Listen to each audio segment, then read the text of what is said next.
Innovation is a word like a magic word. A lot of people get very excited when we talk about innovation. It's also a word that means a lot. It can mean a lot of different things, many different things to different people. Innovation could be inventions. Innovation could be small variations. There can be small improvements. There can be very slight adjustments that you make. Innovation could also be the same product or the same item or the same material being used in a different application or in a different context. So there are many different ways that you can interpret the word innovation. We speak a lot about innovation. It's something that we think is desirable. It's important for us to have as organizations, as teams, and as societies. And many times we lament the absence of innovation in the work that we do, the absence of joy that we get in innovating and creating something new, something different, something novel in everything that we are striving to achieve. I am going to speak about innovation in the context of everything that I've been doing. I've worked in mechanical products in the automotive industry. I worked in various forms of skills and expertise where again innovation could be applied in the ways that you teach, you explain, and you bring people to be able to understand and develop on specific areas, skills, and concepts. I've also worked extensively in information technology, in digital, in products that are built over the cloud. Actually, we began with products that were installed on computers in the early days, and then we moved on to the cloud. There's been a fair amount of innovation that I've been involved with in the data space and in AI over the last few years. And so I have a fairly broad understanding of innovation, and I'd like to be able to speak a little bit to you all about where innovation begins, how it needs to be brought in, introduced, inculcated, nurtured, and encouraged, and what challenges we would face in being able to create an innovation-driven culture within our teams. I actually have a workshop that I'm working on, which I will introduce in a little while, to go into the details of innovation. I'd love for all of you to be able to experience this concept of developing innovation in our teams, in the people that we work with, building a culture that fosters this innovation as a routine way of working and being able to progressively create new products, new features, and new enhancements through this mindset. More details about that workshop we will send across. Innovation is not an easy route. A lot of us think it's like a switch that you put on. It's not actually. It's a deep culture. It's the development of a mindset. I'm not glorifying it. I'm not trying to make it more complex. But innovation is a habit that you have to develop. You have to build in a certain method of thinking. You need to allow for a lot of flexibility. There are many challenges that you will face in a team that is trying to innovate.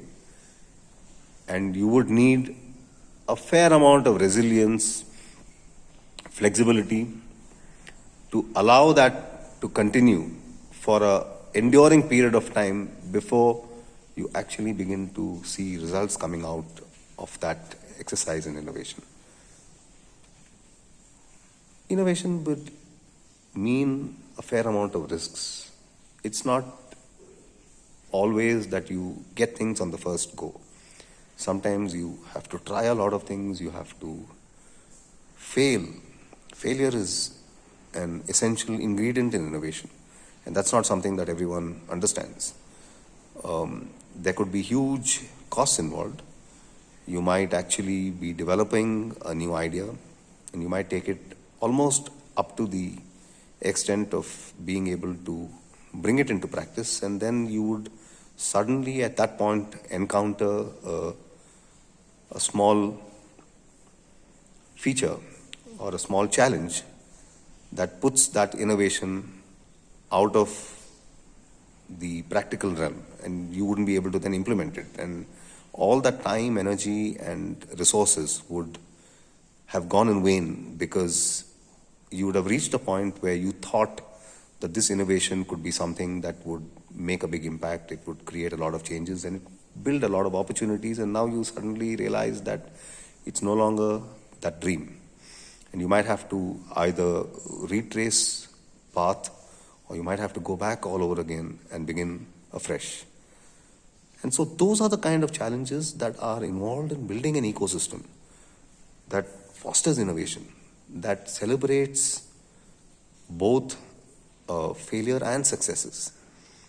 Because many of those failures result in deep learning, and those again promote and encourage further innovation.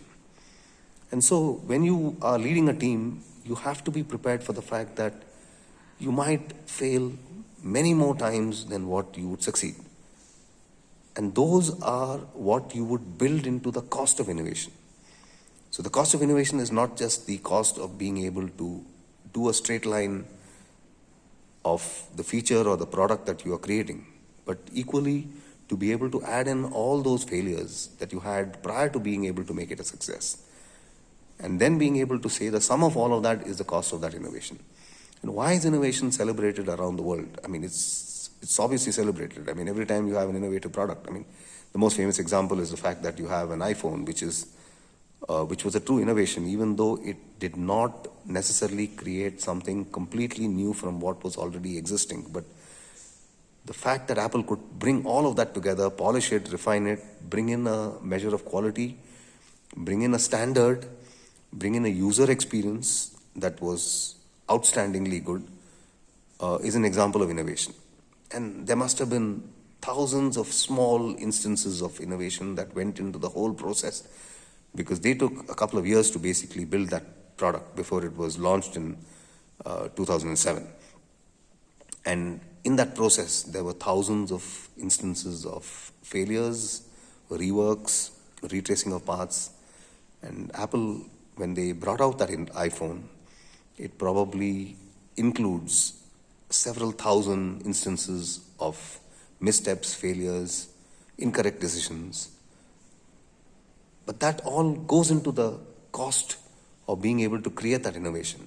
And then it's one of the greatest examples of innovation, because it's gone on to provide sales of hundreds of billions of dollars to Apple over the next 15 years. And it's still a product that continues. I mean, they've been able to incrementally make every new version better than what it was earlier. They've improved on performance, they've added in features, they've enhanced the user experience, and they've brought in something novel, exciting for users, which has kept their user base very loyal to them.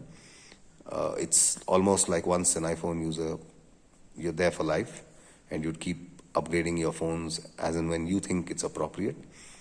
And it's been a great example of a product that's come in with an intent of innovation. And so there's huge reward in being able to apply that innovation.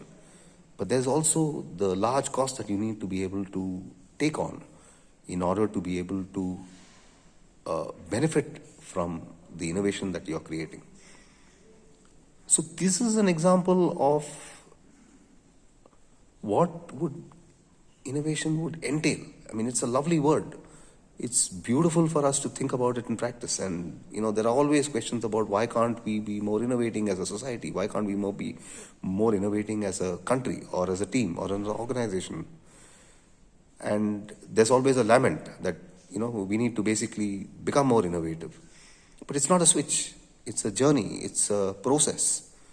It's a deep reflection that you constantly keep improving on before you can begin to see some of the results of that innovation becoming real for you.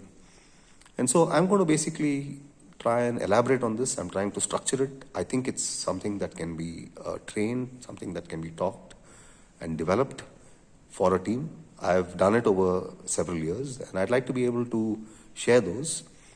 I hope to be able to work on a lot of these going forward, and I will produce this into a workshop that we would then be able to offer to teams and to leaders who would want to apply innovation and become innovative in the way they visualize, conceptualize, and develop products for their own organizations.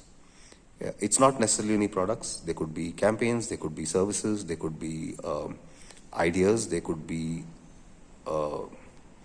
various different formats in which you'd be able to apply that innovation.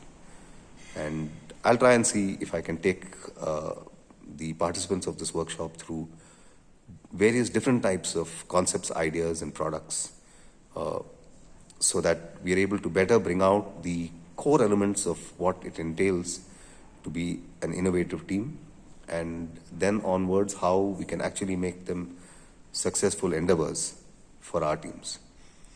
Hope to be able to update you soon. Look forward to your comments and any other suggestions that you've got. And if you leave us your email and if you register or subscribe, then we'll be able to announce and let you know about the workshop as and when they happen.